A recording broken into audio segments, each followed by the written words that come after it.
Assalamualaikum warahmatullahi wabarakatuh. Selamat siang Bapak, selamat siang teman-teman. Izinkan saya memperkenalkan diri. Perkenalkan, nama saya Wahyu Diandana dari kelas B dengan NIMK 152 1062. Di sini saya ingin memperkenalkan alat-alat perkakas yang saya ambil, yaitu alat pahat manual. Alat pahat manualnya itu adalah alat pahat ukir lengkung. Baik teman-teman, di sini saya ingin memperkenalkan alat perkakas, yaitu alat pahat manual, yaitu alat pahat ukir lengkung. Oke, sekarang kita ambil alatnya. Seperti ini teman-teman alat pahatnya. Di sini membentuk seperti lengkungan ya. Gunanya itu untuk mengukir pada kayu atau mebel dan gimana ya, supaya menghasilkan ukiran yang bagus dan memiliki nilai jual yang tinggi pada yang kita lakukan tersebut. Nah, jadi di sini pada ujung ini harus tajam atau landep gitu bahasa Jawanya. Nah, di sebelah sini untuk menutuk itu apa ya? Memukul. Tapi jangan menggunakan batu atau martil teman-teman, karena kalau pakai martil atau batu bisa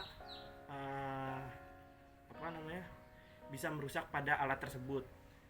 Tapi terserah kalian kan. Kalau menurut saya, supaya alatnya awet atau gimana gitu ya, lebih baik pakai kayu. Alangkah baiknya juga kalau kita kreatif, ini kita bikin kayak nyari jati gitu, pohon jati atau kayu, dilapisi begini dan dipukul bagian ini, dan tidak langsung terkena besinya ini, jadi terkena langsung kayunya seperti itu. Tapi mukulnya itu jangan pakai martil, pakai kayu seperti itu cara penggunaannya. Dan ini contoh alatnya, pahat ukir lengkung teman-teman. Saya akan melanjutkan lagi tadi prosesnya. Tadi kan saya berbicara seperti apa. Ini kan harus dipakai kayu jati, jadi seperti ini nih contoh alatnya. Kalau ini namanya alat ukir lurus, ini alat pahatnya. Kalau ini alat ukir lengkung. Nah, yang saya maksud itu seperti ini bentuknya. Jadi kan alatnya ini dilapisi dengan kayu ini, jadi tidak merusak pada alat ini. Itu fungsinya. Dan cara fungsi alat kerjanya itu kita. Nah, ini adalah contoh untuk memukul atau menutuk gitu loh pada kayu atau ukiran mebel. Jadi seperti ini teman-teman cara mukulnya seperti ini, dengan kemiringan 90 derajat. Jangan sampai begini. Kalau sampai begini sama aja nanti tidak menghasilkan ukiran atau ukiran yang sangat tidak bagus gitu. Cara mukulnya seperti ini, rada agak ke atas, itu pelan. Nah, lalu pindah ke sini lagi dengan arah yang sama. Nah, terus alangkah baiknya dilakukan secara perlahan-lahan supaya bisa menghasilkan hasil yang bagus gitu, seperti itu teman-teman. Nah, alangkah baiknya juga nanti kita sebelum memahat ini kita membuat gambarnya terlebih dahulu. Nanti kita pahat gambar tersebut dengan perlahan-lahan dan teliti. Nah, yang saya maksud mukulnya ini pakai alat ini teman-teman, jangan pakai martil, karena dapat merusak alat tersebut. Yang kotor ya, nanti biar misalnya gini. Digambar ya Pak? Ini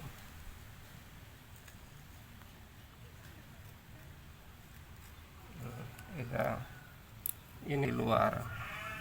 Oh, itu bagian luar Pak? Bagian luar, ini kan dalam. Oke, dalam. Nah, itu ini contoh.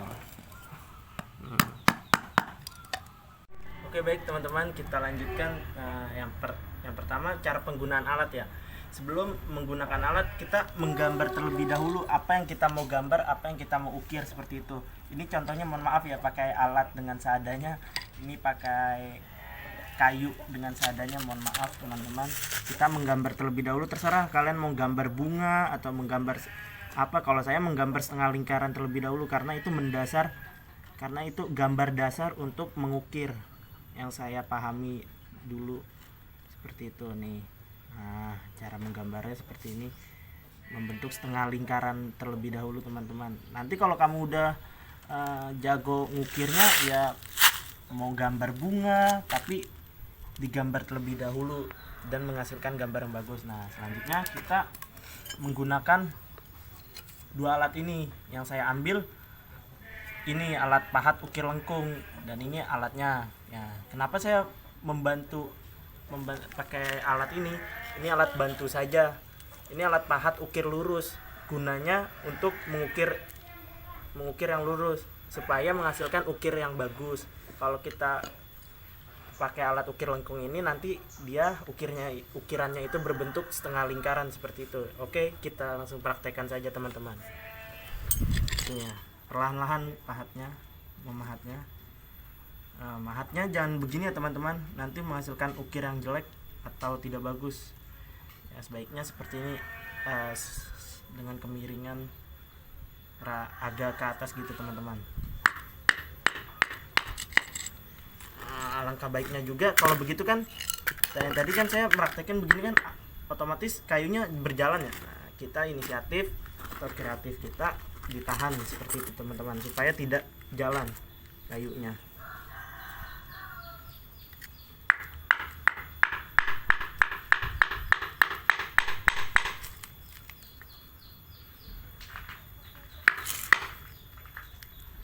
Perlahan-lahan ya teman-teman cara mukulnya, supaya menghasilkan ukir yang sangat bagus dan enak dilihat, dan syukur-syukur dapat nilai jual yang tinggi gitu teman-teman. Ini sembari berjalan ya, kita ngukir begini, mukul-mukul begini sembari bergerak itu tangan kita sesuai irama gitu, atau sesuai gambar kita, seperti itu teman-teman.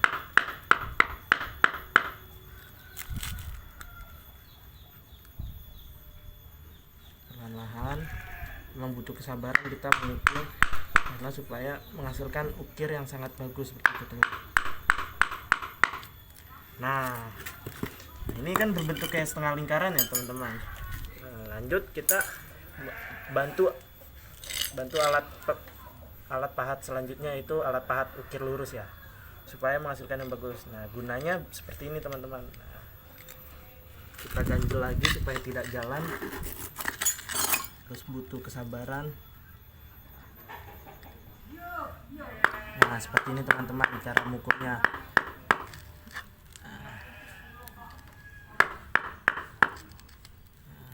Mohon maaf ya kalau agak jelek mahatnya ya, karena saya masih pertama kali.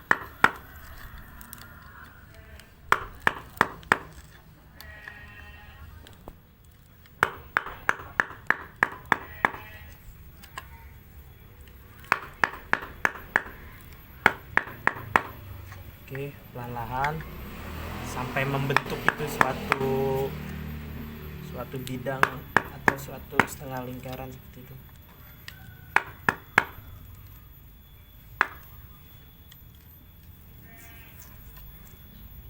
Perlahan-lahan. Mohon maaf ya teman-teman kalau hasilnya kurang bagus.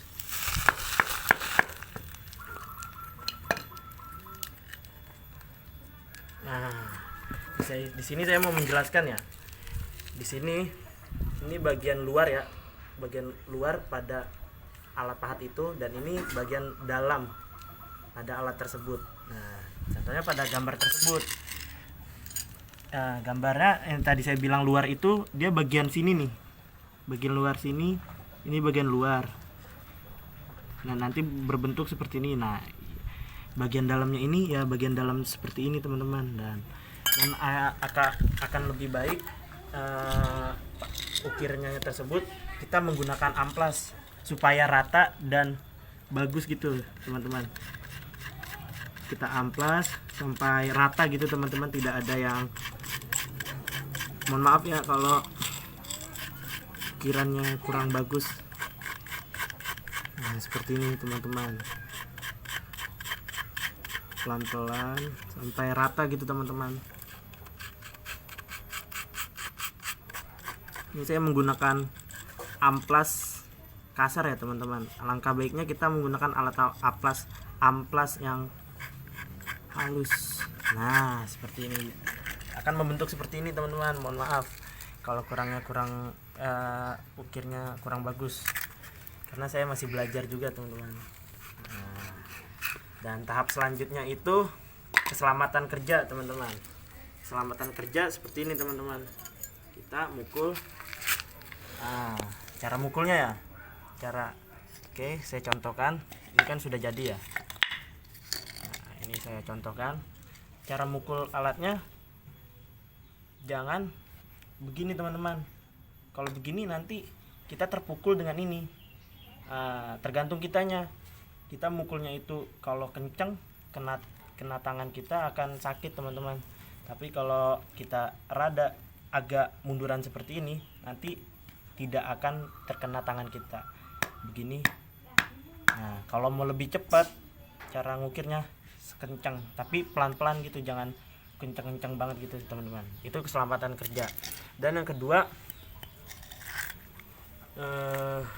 kita alangkah baiknya kita menggunakan sarung tangan sih.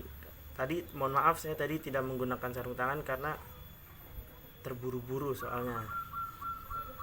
Tapi menurut saya sarung tangan kita tidak bisa merasakan irama kita memahat itu. Kalau menurut saya, kalau saya terbiasa memahat itu dengan tangan kosong gitu teman-teman, jangan pakai sarung tangan. Tapi alangkah baiknya kita menggunakan sarung tangan untuk menjaga. Nah fungsinya itu kenapa kita pakai sarung tangan? Nah pada saat kita memegang alat ini kan kita otomatis kita mukul seperti ini. Walaupun kita begini kan, mukul gini, nah ini kena loh tangan kita, tapi nggak sakit karena terkena sarung tangan. Nah juga bisa seperti ini teman-teman. Misalkan kita megangin nih, bantuin teman kita, nah tiba-tiba melenceng gitu kena tangan kita. Nah jadi tidak berdarah atau tidak luka.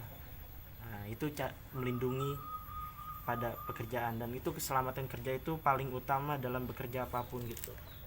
Dan alangkah baiknya kita memahat itu dengan perlahan, nikmati dan ikuti gambarnya atau polanya gitu. Oke baik teman-teman, di sini saya lanjutkan. Tadi kan kita udah membahas pengenalan alat. Nah pengenalan alatnya itu yang saya ambil pahat ukir lengkung seperti ini bentuknya teman-teman, pengenalan alatnya.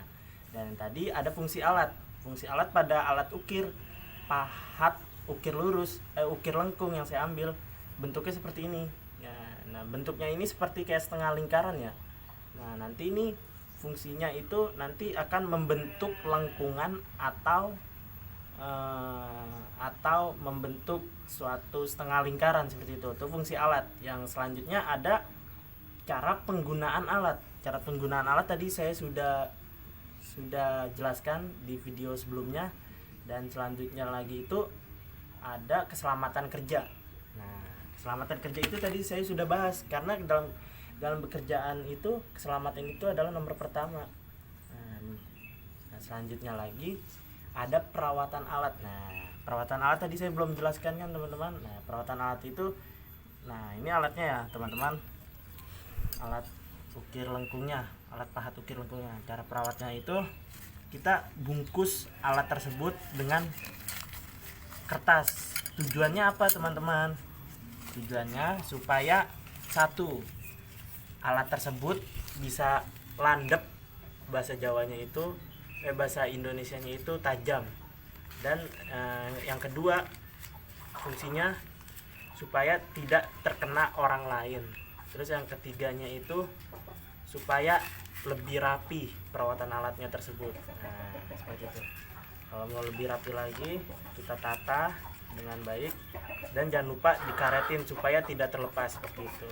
Oke, sekian pengenalan alat review alat pahat ukir lengkung dari saya. Kurang lebihnya mohon maaf. Wassalamualaikum warahmatullahi wabarakatuh.